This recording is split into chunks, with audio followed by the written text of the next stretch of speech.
અહેવાલમાં આપનું સ્વાગત છે।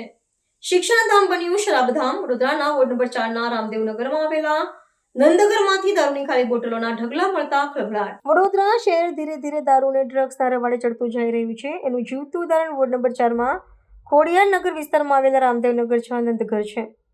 આ નંદઘરમાં બાળકો ભણવાની જગ્યાએ ચારો તરફ ફક્ત અને ફક્ત દારૂની બોટલો પડી રહેલ છે।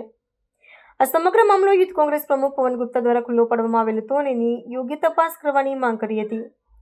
વધુમાં પવન ગુપ્તાએ જણાવ્યું હતું કે થોડા દિવસ પહેલા રાજ્યના શિક્ષણ મંત્રી વડોદરાની મુલાકાતે આવેલા હતા, ત્યારે સત્તાધીશો એમને બૂથ ખુશ કરવા પોતે અગાઉથી તૈયાર કરેલી સ્કૂલ પર લઈ ગયેલ, પણ સત્ય તો એ છે કે વડોદરામાં આવા અનેકો નંદઘર જે સરકારો દ્વારા પ્રજાના પૈસે બનાવવામાં આવે છે, એમાં ભૂલકાઓ શિક્ષા આપવાની જગ્યાએ નંદઘર બંધ અવસ્થામાં પડી રહે છે અને પછી અસામાજિક તત્વોનો અડ્ડો બની જાય છે।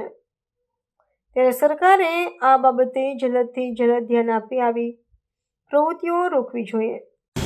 એક બાજુ સરકાર દ્વારા સમગ્ર રાજ્યના અંદર નાના નાના ભૂલકાઓના સારા ભવિષ્ય માટે ઠેર ઠેર નંદઘર પ્રજાના પૈસે બનાવી રહ્યું છે, પરંતુ મોટો સવાલ એ છે કે નંદઘર બનાવ્યા પછી શું એ નંદઘરનો યોગ્ય ઉપયોગ થઈ રહ્યો છે કે કેમ, એ જોવાની જવાબદારી પણ સરકારની હોય છે।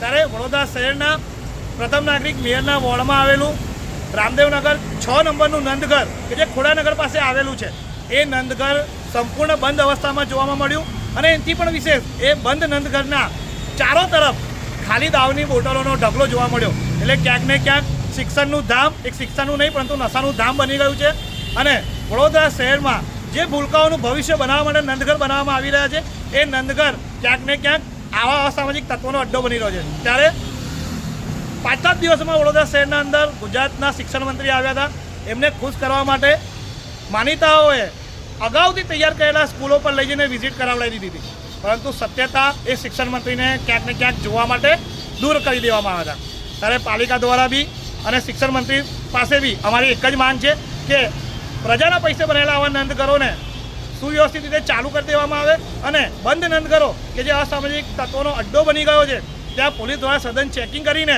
અને ભૂલકાઓના ભવિષ્યને અંધકારમાં નાખતા રોકવામાં આવે।